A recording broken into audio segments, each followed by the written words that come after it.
Ayan, mapagpalang gabi po sa bawat isa sa atin.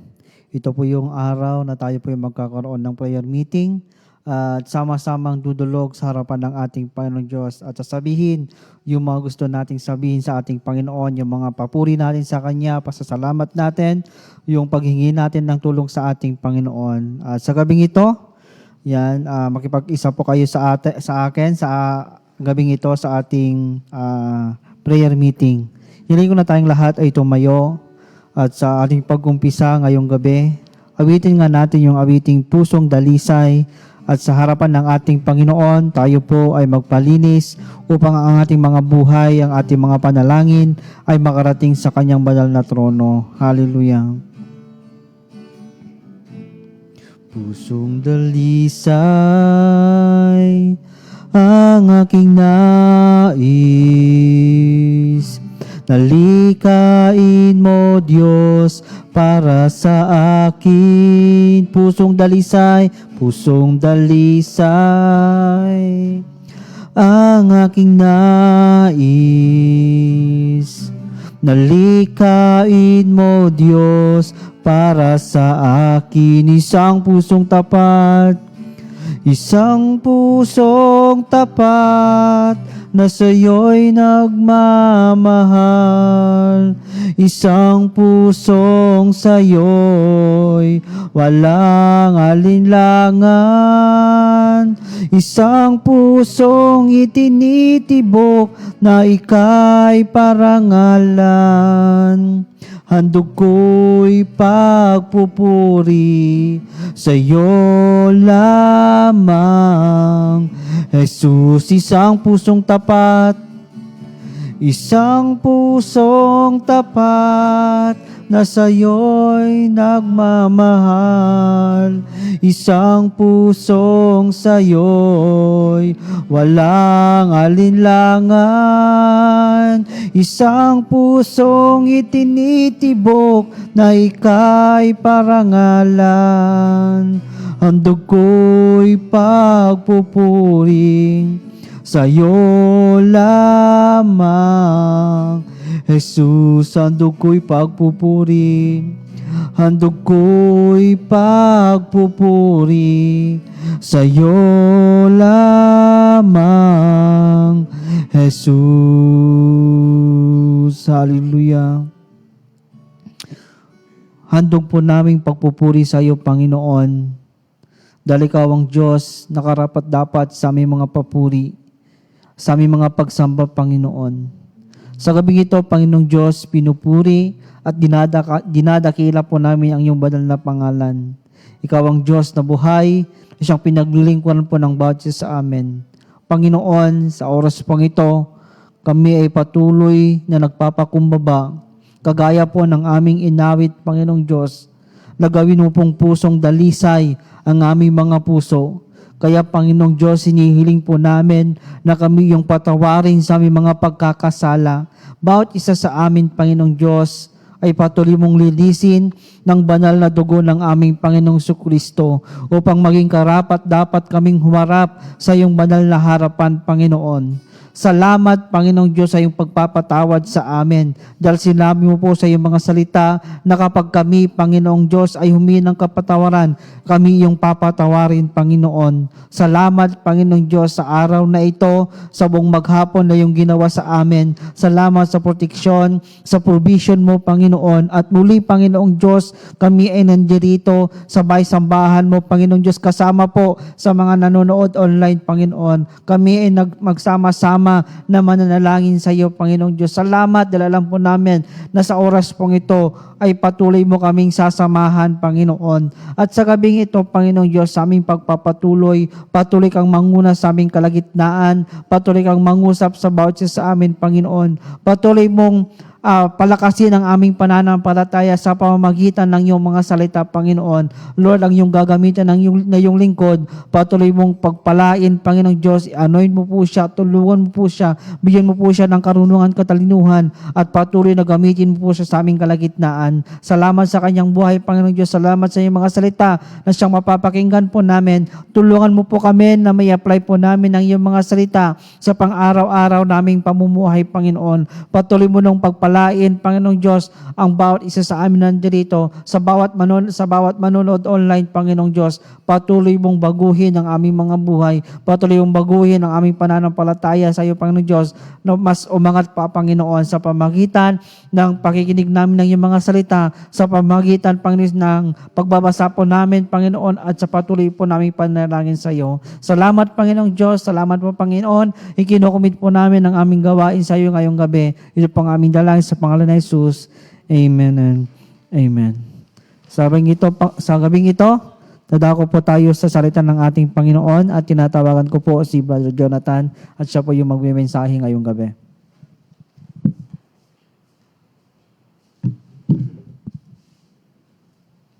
Good evening po sa ating lahat. Maulang gabi po. And this is a blessing dito po sa atin, dito po sa San Miguel na ngayon po ay umuulan na. Minsan nag-struggle tayo sa tubig but right now talagang tuloy-tuloy po yung biyaya ng Panginoon sa atin. So ngayong oras po na to, gusto ko pong i-share yung about po sa prayer. Lahat po tayo ay kailangan ng prayer po sa buhay po natin. And sometimes nagtataka tayo bakit ganon na hindi na-answer yung prayer natin. Every time we pray na hindi lahat ng prayer natin nasasagot at hindi yung lahat ng kagustuhan nating makamit through prayer ay hindi sinasagot ng Panginoon. So marami pong rason kung bakit po yung mga yun. Yun po ang gusto ko pong i-share ngayong oras po nito, kung ano ba yung humahadlang para hindi po masagot yung prayer natin. Maikli lang po ito. So number 1 po na rason para ang prayer natin ay mahadlangan at hindi ma-answer ay number 1 po ay unconfessed sin. Yun po. Ibig sabihin po, kasalanan po. Yun po yung number 1 po na reason kung bakit hindi po nasasagot ang prayer po natin. So, i-open po natin yung Bible po natin sa Isaiah chapter 59, verse 1 to 2. Ang sabi po doon, tingnan nyo, si Yahweh ay may kakayahang upang iligtas ka. Siya'y hindi bingi upang hindi marinig ang inyong hinaing. Ang masama ninyong gawa ang dahilan ng pagkawalay ninyo sa Diyos. Nagkasakala kayo, kaya hindi nyo siya makita at hindi niya kayo marinig. Napakalino po. Nagkasala kayo, kaya hindi nyo siya makita at hindi niya kayo marinig. So basically, hindi po tayo naririnig ng Panginoon kapag tayo ay nagkakasala. So before we pray, every time po na magpe-pray po tayo at hihingi po tayo sa Kanya, ang una pong gagawin natin ay humingi po ng tawad sa Kanya. Napakaganda yung kinanta po natin kanina na pusong dalisay. So dapat po maging pusong dalisay po yung tayo. Before po tayo humarap or lumapit sa Kanya, dapat maging malinis tayo. Hingin natin yung pagpapatawad ng ating Panginoon sa mga nagawa nating kasalanan. So yun po yung una na hadlang, unconfessed sin. Number 2, na hadlang po ay yung unforgiving spirit. Ano po yung unforgiving spirit? Ibig sabihin po yung hindi ka po mapagpatawad. Hindi ka po nagpapatawad sa iyong kapatid, sa iyong kaibigan, sa mga kakilala mo na nagkasala sa iyo, hindi mo pinapatawad. I-open natin yung sa Bible, yung Mark 11:25, kung anong sinabi niya doon. Mark chapter 11, verse 25, kapag kayo'y tumayo upang manalangin, patawarin muna ninyo ang nagkasala sa inyo, upang ang inyong mga kasalanan ay patawarin din ng inyong amang nasa langit. Kaya nga sabi kanina, dapat humingi tayo ng tawad sa Panginoon. Pero para patawarin tayo ng Panginoon, anong kailangan natin gawin? Dapat patawarin muna natin yung nagkasala sa atin. Although napakahirap po na yung pagpapatawad sa nakagawa sa atin ng masama, but it is our duty na patawarin ang ating kapwa. Bakit? Kasi pinatawad din tayo ng Panginoon. Kung ang Panginoon nga nagpapatawad, tayo pa kaya na tao lang. So yun po yung number 2 na rason, unforgiving spirit. Number 3 na rason naman po, bakit nahadlangan yung mga prayers natin, is yung unbelieving heart. Ibig sabihin po nun, yung wala kang tiwala, may doubt ka, may pag-aalinlangan ka sa prayer mo. May pag-aalinlangan ka nasasagutin ba ni Lord yung prayer mo? Anong sabi sa James chapter 1, verse 6 to 8? Basahin ko po. Subalit ang humihingi ay dapat magtiwala sa Diyos at huwag mag-alinlangan, sapagkat ang nag-aalinlangan ay parang alon sa dagat na itinataboy ng hangin kahit saan. Huwag umasang tatanggap ng anuman mula sa Panginoon ang taong pabago-bago ang isip at di alam kung ano talaga ang nais niya. So napakalinaw po, para po tayong alon na kung saan-saan tayo napapadpad. 'Di ba? Kung may doubt tayo sa isip natin, ibig sabihin, kung parang alon tayo, hindi sasagutin yun ng Panginoon. At huwag tayong umasa, sabi niya, huwag tayong umasang tatanggap ng anuman mula sa Panginoon. Kasi ang taong pabago-bago ang isip at di alam ang nais, hindi sasagutin ang prayer niya. So tayo minsan, dahil nga yung mga prayers natin ay medyo mabibigat, ang mga hinihiling natin ay medyo mabibigat, nagkakaroon tayo sa doubt sa isip natin na, pinag-pray ko itong bagay na to, masasagot ba talaga to? Ibibigay kaya to talaga ng Panginoon? Minsan nagkakaroon tayo ng doubt na gano'n. But lagi nating tatandaan na ang pinagpapanalinginan natin ay hindi tao, kundi Diyos. Ang pinagpapanalinginan natin ay yung all-powerful and almighty God. So, ibig sabihin, kaya niyang ibigay ang lahat.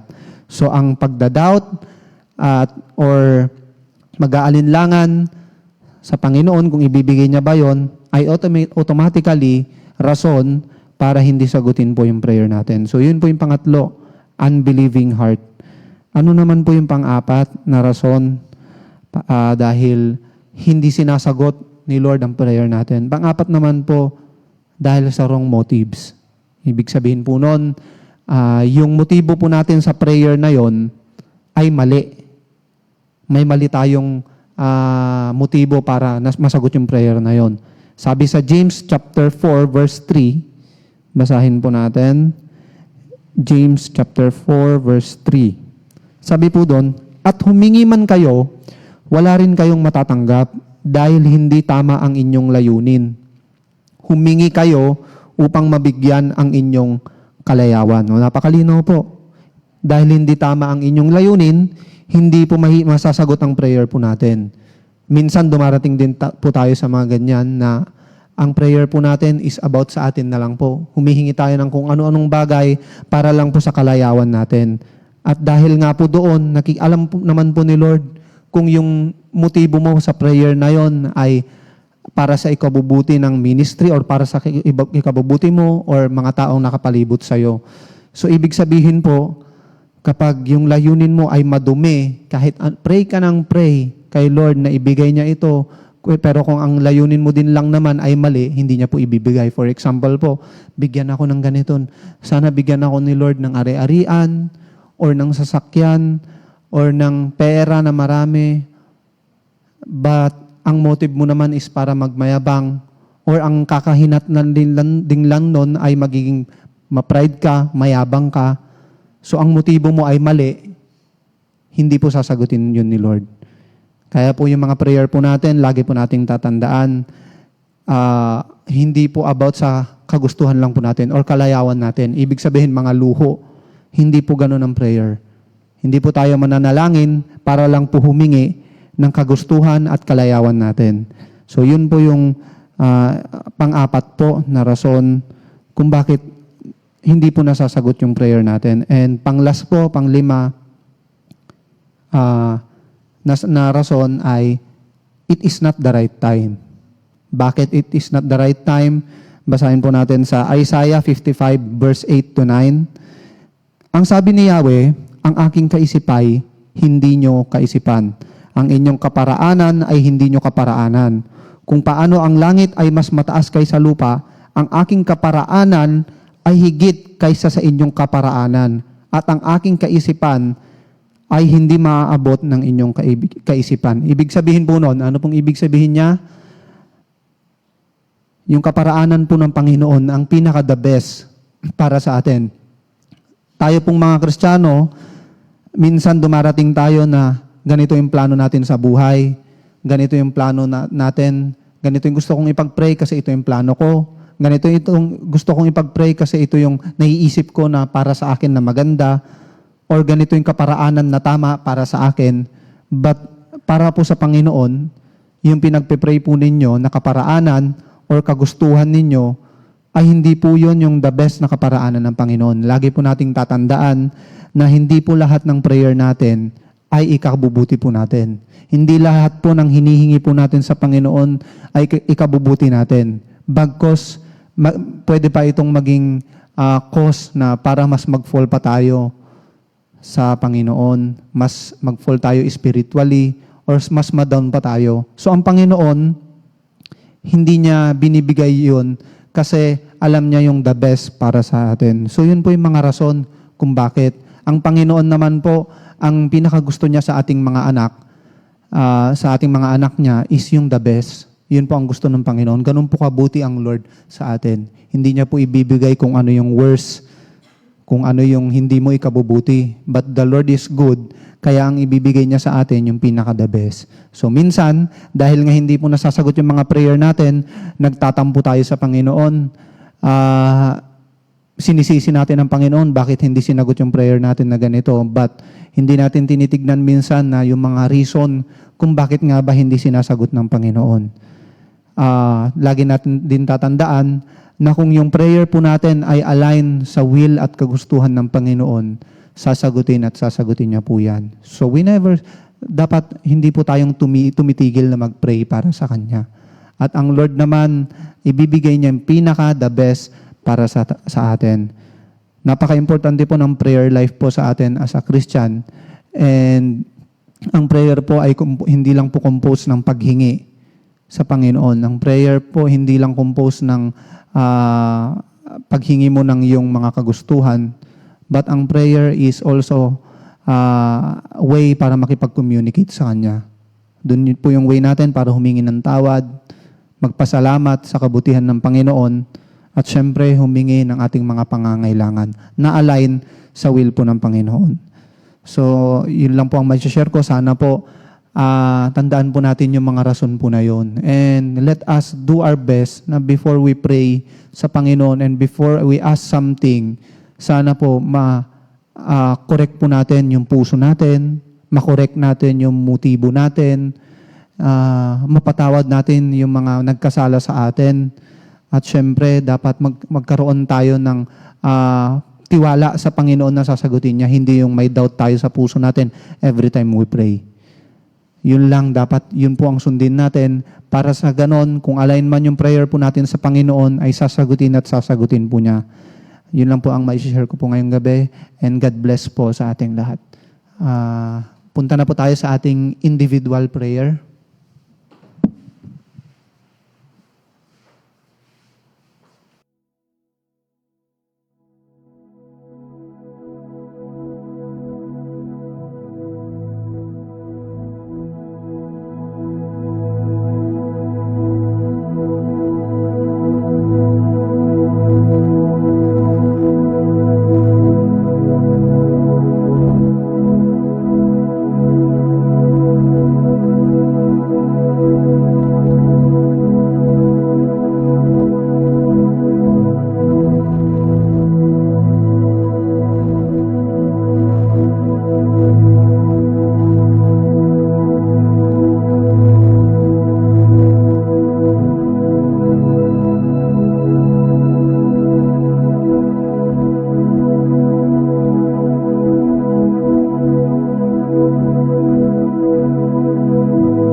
Ayan, sa gabing ito. Salamat sa mensahe ng ating Panginoong Diyos.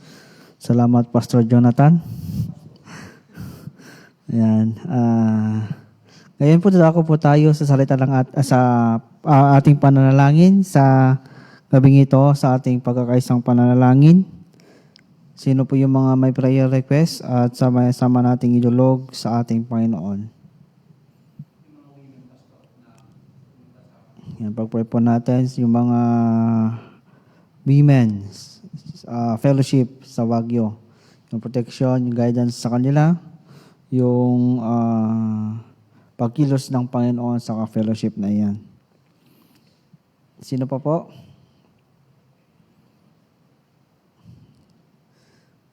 Ayan, kung wala na, ibigay muna natin ang ating handog, ating kaloob sa ating Panginoon, bilang papuri, pasasalamat natin sa Kanya. At awitin nga natin yung awiting, tayo ay magbigay at bigay natin ito ng buong puso sa harapan ng ating Panginoon.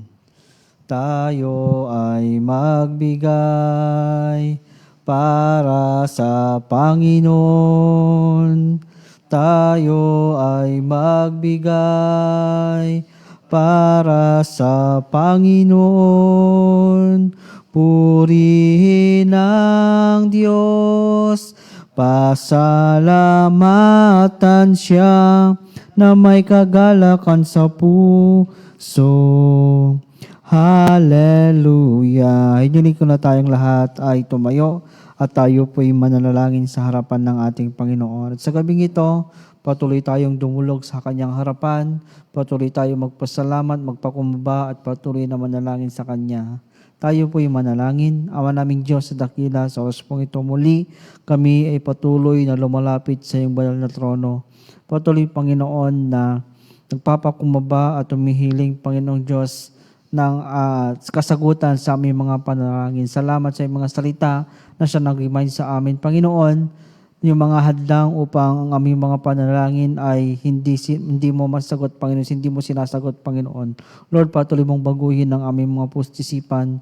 Patuloy, Panginoong Diyos, na tulungan mo po kami na makapamuhay ng naayon sa iyong kalooban at patuloy ng aming desire, Panginoong Diyos, ay mapapurihan ka, masamba ka sa aming mga buhay at aming mga panalangin, Panginoon, ay ayon sa iyong kalooban at sa iyong kagustuhan, Panginoong Diyos. At sa gabing ito, itinatas po namin ang mga women's, Panginoon, sa church na ito hanggang sa lahat po ng mga women's ng firstborn, Panginoon, na nagkakatipon-tipon sa Baguio upang magkaroon sila ng fellowship, Panginoon.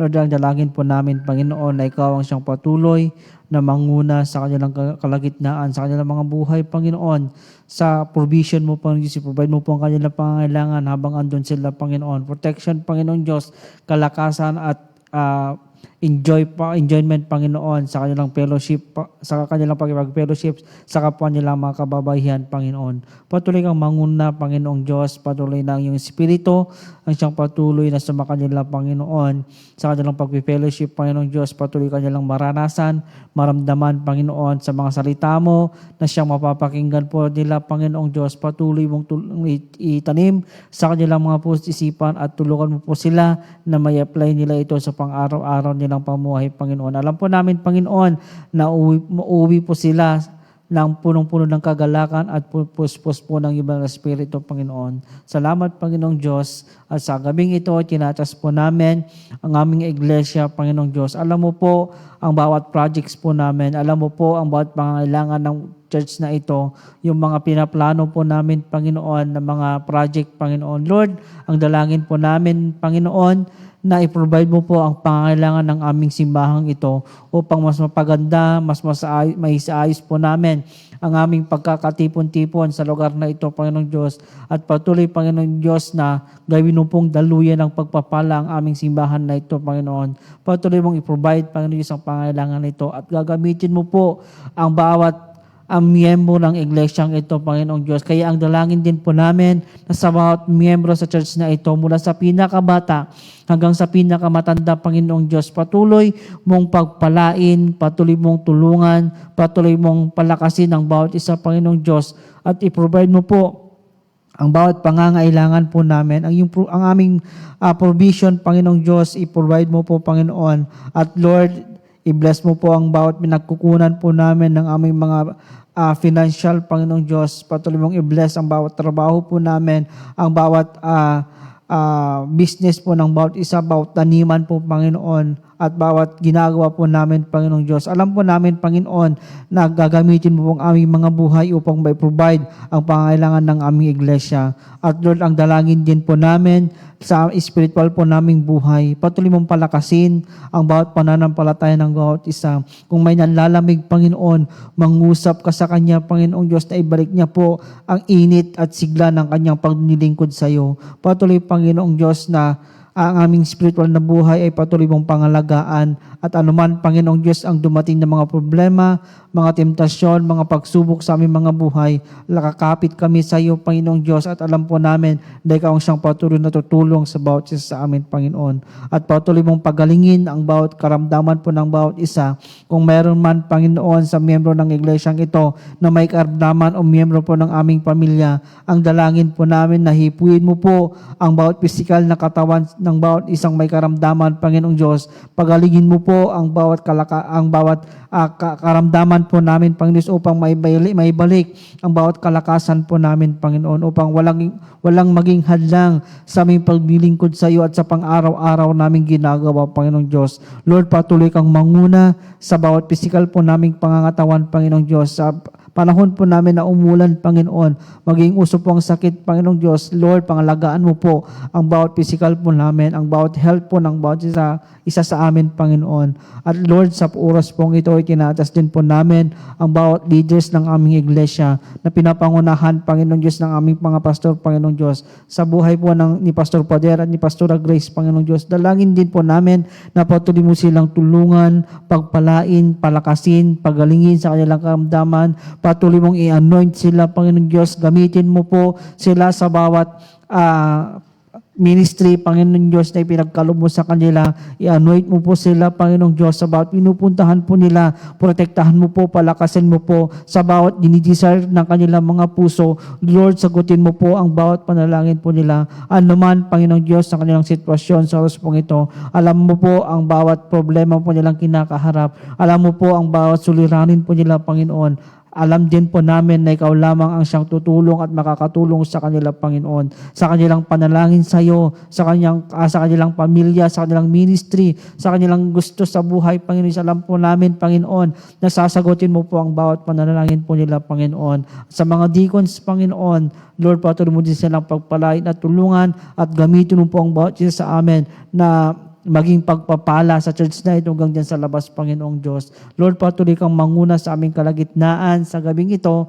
Salamat dahil alam po namin, Panginoon, na kami ay nagkatipon-tipon sa church na ito at nanalangin sa iyo. Alam po namin na hindi po sayang yung effort po namin, hindi po sayang yung oras po namin na pumunta sa church na ito at sa mga nanood, sa mga nakisa sa amin online, Panginoon. Alam po namin na meron kang gagawin sa bawat buhay po namin. Meron kang gagawin sa bawat panalangin po namin. Salamat, Panginoong Diyos, sa kasagutan ng aming mga panalangin. Salamat, Panginoong Diyos, sa gagawin mo po sa aming mga buhay. At ang dalangin din po namin, Panginoon, sa church na ito, sa bawat pagtitipon po namin, Panginoon, patuloy kang manguna, patuloy kang mangusap, patuloy na ihanda mo po ang bawat buhay at puso ng bawat a-attend sa bawat pagtitipon po namin, Panginoon.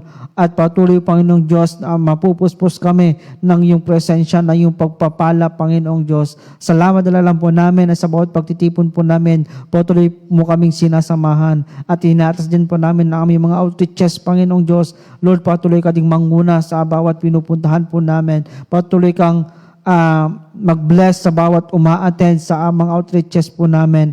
Alam po namin, Panginoong Diyos, na sa bawat pumupunta dyan, Panginoon, ay meron kang gagawin sa buhay po ng bawat isa. At sa mga hindi paligtas, Panginoong Diyos, na uma-attend, Lord, patuloy, Panginoon, na baguhin mo po ang kanilang mga puso't isipan. At sa mga tao sa lugar na iyan, Panginoong Diyos, ay tatanggap po sila, Panginoon, ng spiritual na pagpapala. Lord, patuloy mong pagpalain ang bawat taong ginagamit mo sa bawat pagtitipon na yan, Panginoon, sa bawat outreaches na yan, Panginoon. At alam po namin, Panginoon, na patuloy kang mangunguna at patuloy pang may papahayag ang iyong ebanghelyo, Panginoong Diyos. Salamat, Panginoon.